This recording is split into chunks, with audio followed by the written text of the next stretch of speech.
Bon, si on veut s'assurer qu'une salle remplie de professionnels déconnecte complètement, Oh, je vois très bien de quoi on va parler là. ouais, et qui commencent tous à regarder discrètement leur téléphone sous la table, il y a une méthode vraiment infaillible. Organiser un séminaire d'entreprise obligatoire, c'est ça? Exactement. Un séminaire sur une toute nouvelle technologie, c'est presque une loi de la physique en fait. Ah oui, l'ennui est garanti. Totalement. Et quand cette fameuse technologie s'appelle l'intelligence artificielle, on ajoute à l'ennui une bonne grosse dose d'anxiété. C'est le combo parfait pour perdre son audience. Voilà. Pourtant, bienvenue dans notre nouvelle plongée en profondeur d'ailleurs. En examinant les données qu'on a sur la table aujourd'hui, on tombe sur une anomalie statistique assez fascinante. Et c'est vraiment ce qui rend notre analyse du jour super pertinente. Parce que, bon, le marché de la formation tech, il est complètement saturé en ce moment. Ouais, on voit tout. C'est ça, et c'est souvent très théorique, et ça génère généralement des retours polis, mais franchement tièdes. Exactement. Sauf que là, on a une montagne de données réelles concernant un formateur IA bien spécifique. Jérôme Yavaron, c'est bien lui. C'est lui. Et les chiffres sont, honnêtement, ils sont presque déroutants. C'est vrai qu'ils sont impressionnants. Non mais attends, plus de 1000 professionnels formés au total, avec une accélération massive, plus de 500 personnes rien que depuis le début de l'année 2024. Ouais, c'est une vraie dynamique. Mais surtout, et c'est là le chiffre choc, sur 128 avis Google vérifiés, donc laissés par ces fameux participants, la note moyenne de satisfaction, c'est de 4,9 sur 5. 4,9. C'est énorme. Je vais être totalement transparente. Quand je vois un 4,9 sur 5 pour une formation en entreprise, mon premier réflexe passait d'être hyper sceptique. Ah bah, on l'est tous un peu, non hein? Ouais, je me demande comment c'est mathématiquement possible. Genre, est-ce que les avis sont gonflés artificiellement? Est-ce qu'il y a un biais quelque part? C'est une réaction super saine, franchement. Parce que face à un tel consensus, faut pas s'arrêter à la note. Il faut chercher le mécanisme, ouais. Exactement, le mécanisme qui l'a produit. Et notre objectif aujourd'hui, c'est pas du tout de faire l'éloge d'une personne, mais vraiment de faire de la rétro-ingénierie sur sa méthode. Ok, décortiquons tout ça alors. Parce que pourquoi ces données sont cruciales au final, hein? Eh bien, parce que pour les décideurs, les responsables RH ou les dirigeants d'entreprise qui hésitent encore, le vrai goulot d'étranglement dans l'adoption de l'IA, C'est pas la technologie elle-même. voilà, c'est pas la performance de l'algorithme, c'est la psychologie humaine. Étudier ses retours, c'est comprendre comment on fait passer un être humain de la méfiance, totale parfois, à la maîtrise. C'est exactement ça. C'est un peu comme, chercher un formateur IA aujourd'hui, c'est comme chercher un guide pour traverser une jungle inconnue. Ah, j'aime bien l'image. Tu vois, on veut pas de quelqu'un qui a juste lu la carte dans son bureau, on veut quelqu'un qui a déjà défriché le chemin avec succès pour des centaines d'autres explorateurs avant nous. C'est la garantie de pas se perdre, en effet. Alors plongeons dans cette psychologie. En lisant les témoignages, il y a un truc qui m'a frappé d'entrée de jeu. Lequel? Avant même de parler de productivité ou de gain de temps, le premier obstacle que ce formateur semble vraiment détruire, c'est la peur. La fameuse peur de la page blanche. Ah, la peur de la machine, c'est un classique. Ouais, on lit souvent des termes hyper techniques quand on parle d'IA. On nous jette au visage des mots comme réseau de neurones, Modèle de langage. voilà, IA générative, prompt. Enfin, c'est le meilleur moyen de paralyser quelqu'un qui n'a pas un diplôme d'ingénieur en informatique, quoi. Absolument. Prenons juste un petit instant pour démystifier ça. Parce que c'est exactement ce que fait une bonne pédagogie, en fait. Vas-y, je t'écoute. Quand on entend réseau de neurones, on imagine tout de suite un cerveau artificiel conscient. Un peu Terminator, ouais. C'est ça. Et c'est terrifiant. Mais en réalité, c'est juste un système mathématique qui a ingéré des milliards de textes et qui s'est entraîné à deviner quel mot a le plus de probabilité d'apparaître après le précédent. D'accord. En gros, c'est le clavier prédictif de notre téléphone, mais à une échelle juste gigantesque. Ah ouais, vu comme ça, c'est beaucoup moins effrayant. Et un prompt, c'est pas non plus une ligne de code informatique hyper complexe. Non. Non, c'est simplement la consigne en langage naturel, avec nos propres mots, qu'on donne à la machine. Donc c'est un peu comme donner des instructions claires à un, je sais pas, un stagiaire hyper rapide mais qui connaît rien au contexte de l'entreprise. Mais c'est la métaphore parfaite. Si tu dis à ce stagiaire hypothétique fais-moi un rapport », il va paniquer. Ou il va faire n'importe quoi. Exactement. Mais si tu lui dis « tu es un expert en marketing, rédige un email de 200 mots pour lancer ce nouveau produit avec un ton hyper enthousiaste », Là, le résultat serait excellent. voilà. Et la peur, en fait, elle naît souvent de l'incompréhension de cette dynamique toute simple. Et c'est là que l'analyse des avis devient super révélatrice. Parce que dans les retours, on voit pas des gens qui disent « Ouais, j'ai appris à coder ». Pas du tout. On voit des professionnels, genre Audrey Guénard ou Laetitia M, qui expliquent très candidement qu'elles partaient littéralement de zéro, la page blanche totale. Et qu'est-ce qui ressort de leur témoignage, du coup? Eh ben, c'est le soulagement. Elles parlent de sujets hyper complexes, rendus soudainement accessibles. Il y a un vrai consensus sur le fait que l'expertise ici, c'est pas d'étaler sa science technologique. C'est de montrer à quel point l'utilisateur peut être intelligent avec l'outil. Exactement. Rendre les gens autonomes et décomplexés. Ce qui est fascinant ici, c'est la création de ce qu'on appelle la sécurité psychologique. C'est-à-dire, Un mauvais formateur, lui, il va utiliser le jargon pour asseoir sa propre autorité, pour montrer qu'il fait partie d'une sorte d'élite tech, tu vois. ah oui, le côté « je sais tout et vous êtes nuls ». Voilà, et ça crée une distance insurmontable avec les apprenants. Mais la méthode qui est validée par ces 128 avis, elle repose sur l'inverse absolu. La suppression de la complexité? Tout à fait. Le bouclier anti-jargon. D'ailleurs, si on regarde bien les sources, il y a ce témoignage vraiment intéressant concernant l'association Astucience. Ah oui, je m'en souviens.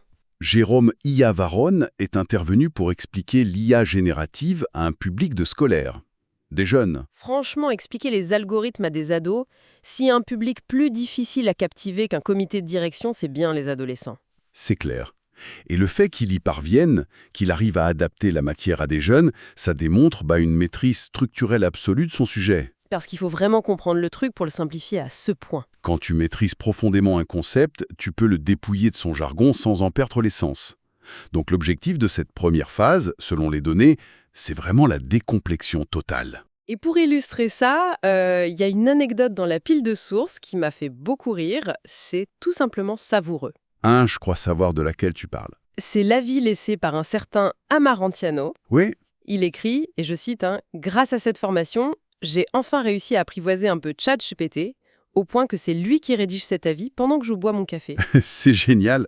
Au-delà de la blague, c'est une preuve hyper éclatante du changement de posture. Le gars, c'est plus l'employé angoissé face à son écran. Non, il en est devenu le chef d'orchestre. Voilà. C'est une observation très fine. La vie est drôle, certes, mais il illustre un basculement psychologique profond. Ce participant, il a compris que l'IA, elle n'est pas là pour le remplacer. Elle est là pour bosser à sa place sur les trucs ennuyeux. Exactement, pour exécuter les tâches à faible valeur ajoutée. Et pendant ce temps-là, lui, il se concentre sur l'essentiel. À savoir, boire son café. boire son café, oui, ou plus sérieusement, piloter sa stratégie, réfléchir, prendre de la hauteur. L'outil a disparu au profit de l'usage. Et ça, c'est l'autonomie pure. Ok, donc l'obstacle psychologique, il est levé. Les gens ont plus peur de la machine. Mais c'est là que ça devient vraiment intéressant. Parce que mettons-nous à la place d'un dirigeant qui doit sortir le chéquier pour financer cette formation. Le fameux pragmatisme. Bah oui, que les employés se sentent bien et s'amusent avec ChatGPT, c'est cool pour la culture d'entreprise. Mais ça paye pas les factures à la fin du mois. C'est sûr. On entend souvent ce vocabulaire hyper corporate de ROI, le retour sur investissement, ou les fameux quick wins. Les victoires rapides, oui. Écologique dont tu parles se transforme concrètement en valeur financière sonnante et trébuchante pour la boîte. Si l'on relie ça à une vision plus globale du marché actuel, c'est vraiment le cœur du problème. Beaucoup perçoivent encore l'IA comme un tour de magie, en fait. Ouais, on lui demande un poème ou une blague, on s'émerveille 5 minutes. On ferme l'onglet et on retourne bosser et exactement comme avant. C'est le syndrome du gadget. Et pour qu'une formation génère un vrai ROI, il faut qu'elle s'insère directement dans les processus métiers. Et ça, on le voit super bien dans les retours d'expérience. Par exemple, le témoignage de Céline Gibassier. Celle de Keep School Formation. Exactement. Elle utilise une expression qui m'a marquée. Elle qualifie le formateur de passeur de connaissances. Et elle souligne vraiment sa capacité à filtrer l'infinité d'outils disponibles. Ce qui est indispensable aujourd'hui. Bah oui, pour des boîtes comme Nacelle Educational Travel qu'elle mentionne, c'est vital. Parce que il sort 100 nouvelles applications d'IA par semaine en ce moment auto. Au bas mot, oui. Et c'est là qu'intervient le concept de curation. Dans un environnement de surabondance d'infos, la valeur, elle réside plus dans l'accès à l'information. Elle réside dans le filtre. Exactement.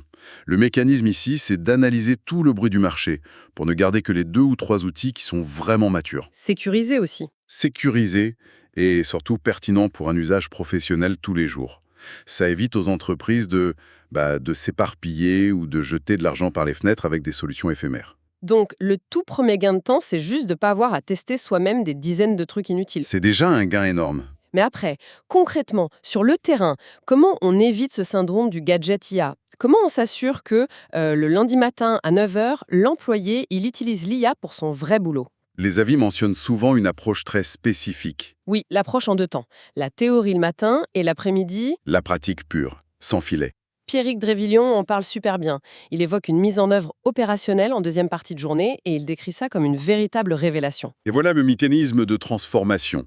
C'est-à-dire qu'on ne fait pas de la théorie dans le vide, devant un PowerPoint pendant 8 heures. Non, l'après-midi, c'est du concret. Ils n'utilisent pas d'exercices fictifs bidons. Ils ouvrent leur propre vrai dossier. Leurs emails en retard, leurs tableaux Excel indigestes. C'est ça. Et ils appliquent l'IA directement dessus. C'est à ce moment précis que se créent ces fameuses victoires immédiates. Et l'impact, on le voit de manière hyper éclatante avec l'avis de Sophie Martin. La DRH, Oui, directrice des ressources humaines dans une PME de 120 salariés. Elle explique que suite à la formation, ils utilisent l'IA quotidiennement pour rédiger leurs offres d'emploi. et c'est un excellent cas d'usage. Mais carrément, quand on y pense, rédiger une fiche de poste, c'est super chronophage, c'est très codifié. Et on va pas se mentir, c'est assez ennuyeux à faire de zéro. C'est clair, si l'IA peut te pondre un premier brouillon vraiment solide en 10 secondes, la DRH, elle n'a plus qu'à affiner le ton pour que ça colle à la culture de l'entreprise. Et hop, plusieurs heures de travail libérées sur la semaine. C'est fou. C'est l'illustration parfaite du pragmatisme. D'ailleurs, on pourrait utiliser une autre métaphore pour bien visualiser le truc. Ah, j'aime bien tes métaphores, vas-y. Intégrer l'IA, c'est pas du tout monter dans un hélicoptère qui va te déposer tout en haut de la montagne sans que tu fasses le moindre effort. Ok. C'est plutôt comme utiliser un vélo électrique, tu vois. Ah ouais, Tu dois toujours pédaler, tu dois tenir le guidon et choisir la bonne direction. mais le moteur t'aide. Le moteur amplifie considérablement ta force. Il te permet d'aller beaucoup plus loin, beaucoup plus vite et sans t'épuiser. Et c'est vraiment cette compréhension-là qui génère des résultats. Des résultats qui sont d'ailleurs chiffrés et mesurés dans nos sources séries. Ah oui, les fameux chiffres de ROI. Par exemple, Marie Dupont. Elle est CEO d'un cabinet de conseil. Elle parle du déploiement de 3 quick wins, 3 cas d'usage immédiats dès le tout premier mois. Ce qui est très rapide. Et il y a aussi Thomas Girard. Il est responsable support client. Lui, il affirme direct que son entreprise a atteint le seuil de rentabilité de la formation en seulement 2 mois. 2 mois. Rentabiliser une formation qui est un investissement immatériel en 8 petites semaines, c'est une anomalie hyper positive dans le monde de la formation. Et ça prouve une chose essentielle. Le goulot d'étranglement, c'est jamais la maîtrise technique de l'outil informatique. C'est quoi alors? C'est la capacité à aligner cet outil avec un objectif métier ultra spécifique. Une fois que cet alignement est fait, la technologie devient un levier économique massif. Ce qui m'amène d'ailleurs à une autre interrogation. Je t'écoute. Bon, l'approche pratique, ça marche très bien quand on a une DRH qui veut faire ses offres d'emploi. Ou un responsable support qui optimise ses réponses clients. Ouais. Voilà, ce sont des besoins très précis et isolés.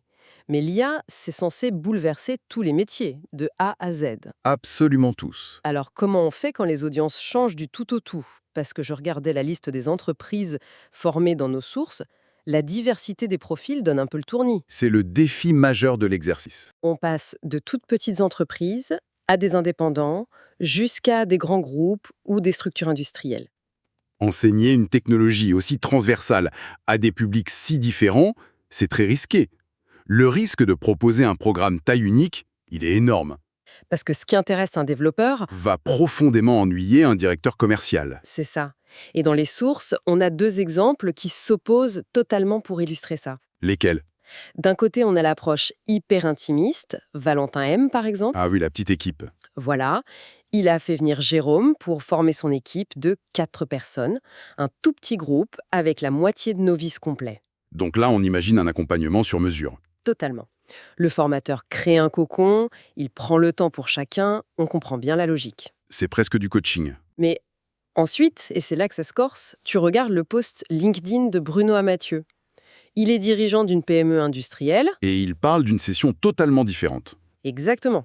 Une formation organisée par l'ORIF PL Auvergne, à Clermont-Ferrand, je crois. Avec 11 professionnels libéraux. Et là, attention, ce ne sont pas des collègues qui bossent dans la même boîte. Ce sont 11 indépendants qui ont des métiers potentiellement diamétralement opposés. Leurs besoins n'ont absolument rien à voir. Rien du tout. Et pourtant, on retrouve des retours dithyrambiques sur l'apprentissage concret. Cela soulève une question importante. Comment on évite le naufrage pédagogique complet dans un groupe aussi hétérogène? La réponse, elle se trouve dans une étape qu'on oublie souvent et qui précède la formation elle-même. L'audit initial. C'est ça, plusieurs témoignages en font mention. Le mécanisme de réussite, il est vraiment là. Le formateur, il débarque pas le lundi matin avec sa clé USB et sa présentation standardisée. Il a fait ses devoirs avant. Il y a tout un travail préparatoire d'investigation. Son but, c'est de cartographier les douleurs professionnelles de son audience. Même si ce sont 11 indépendants qui font pas le même métier, hein. Même là. Parce qu'il est toujours possible d'isoler des dénominateurs communs. Par exemple, tous ces indépendants doivent faire de la prospection. C'est vrai. Tous doivent gérer de l'administratif. Tous doivent communiquer sur leurs services pour se vendre. D'accord. Donc la formation, elle est restructurée autour de ces fameux points de convergence. Ok, je comprends bien la méthode pour un groupe de 11 personnes, mais on a encore un niveau de difficulté qui est largement supérieur dans les données. Tu penses au séminaire 6 pages. Exactement. Le grand séminaire 6 pages organisé au Mama Shelter de Dijon. Ah oui, l'ambiance n'était plus la même là. On n'est plus du tout dans le petit atelier technique devant des ordinateurs avec un café. L'IA a carrément été intégrée au cœur de 2 jours de séminaire. Un séminaire dédié au leadership. Au leadership et à la cohésion d'équipe pour des managers. Ils ont même fait des parallèles avec le sport de haut niveau en faisant intervenir, une équipe de handball féminin. C'est assez inattendu comme format. On est super loin du cours d'informatique là. Comment on intègre l'IA là-dedans? C'est une excellente illustration de la maturité avec laquelle le sujet est traité. Ici, on aborde l'IA sous l'angle du management et plus du tout sous l'angle du logiciel. Parce que les enjeux changent. Complètement.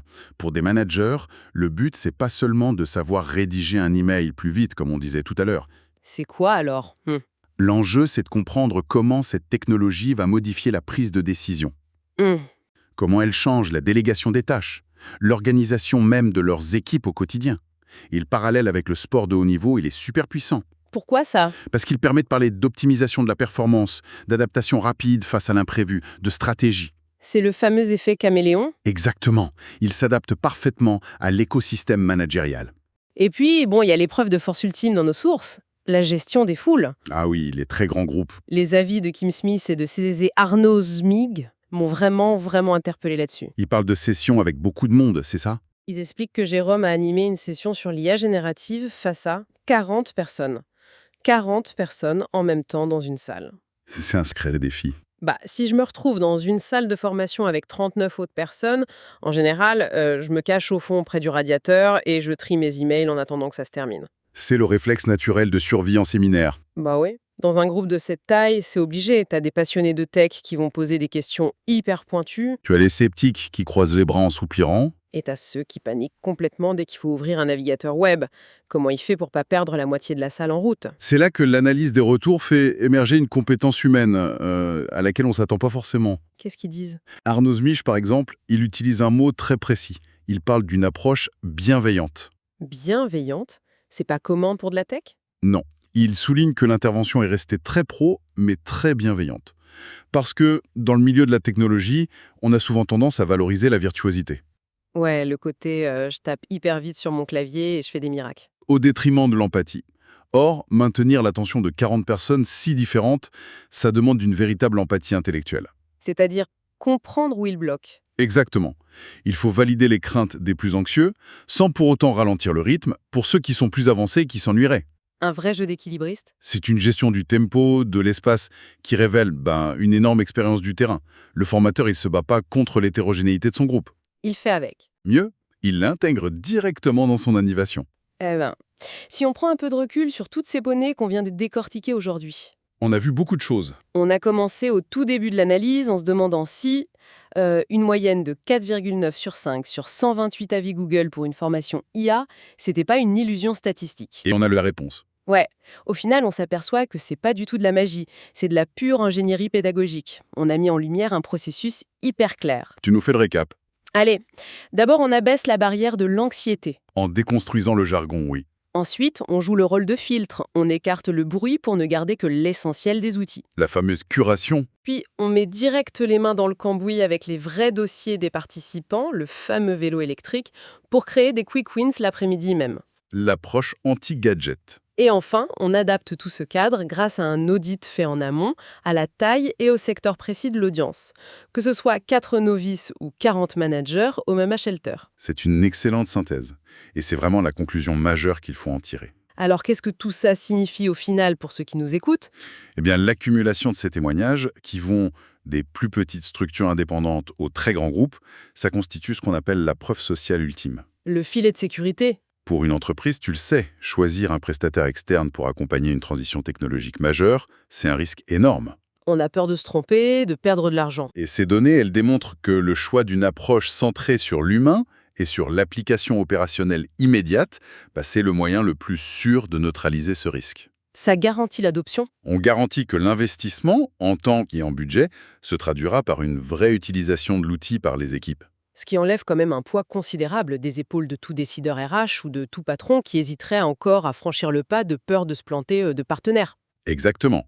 Confier ces équipes à un professionnel dont la pédagogie et l'orientation résultat sont plébiscités à ce point par le terrain, C'est l'assurance tout risque. c'est s'assurer de réussir la transformation digitale sans brusquer ses collaborateurs. Et justement, avant de conclure, je voudrais qu'on laisse celles et ceux qui nous écoutent sur une dernière réflexion. Une petite question pour la route. Oui. On a beaucoup parlé des bénéfices aujourd'hui, le gain de temps, le retour sur investissement atteint en seulement quelques semaines, l'autonomie. Les chiffres parlent d'eux-mêmes. Les données prouvent que l'action, quand elle est bien guidée, elle est extrêmement rentable. Mais inversons le miroir juste une seconde. Quel est le coût invisible de l'inaction? Ah, Si 2 jours de formation avec le bon expert suffisent à transformer un collaborateur réfractaire en un utilisateur quotidien capable de booster son travail, quel est le prix colossal que paie une entreprise en choisissant d'attendre? c'est une vraie question. Laisser ses équipes tâtonner toutes seules, s'épuiser sur des tâches que l'IA pourrait résoudre en quelques secondes, ou pire encore, utiliser des outils non sécurisés par pur manque de directives claires. C'est pas ça le véritable risque au fond? Le coût d'opportunité est gigantesque. Si s'équiper du bon vélo électrique et apprendre à s'en servir propulse tout le monde en avant, choisir de continuer à marcher seul sur le bas-côté pendant que absolument tout s'accélère autour, c'est sans doute la décision la plus dangereuse qu'une organisation puisse prendre aujourd'hui.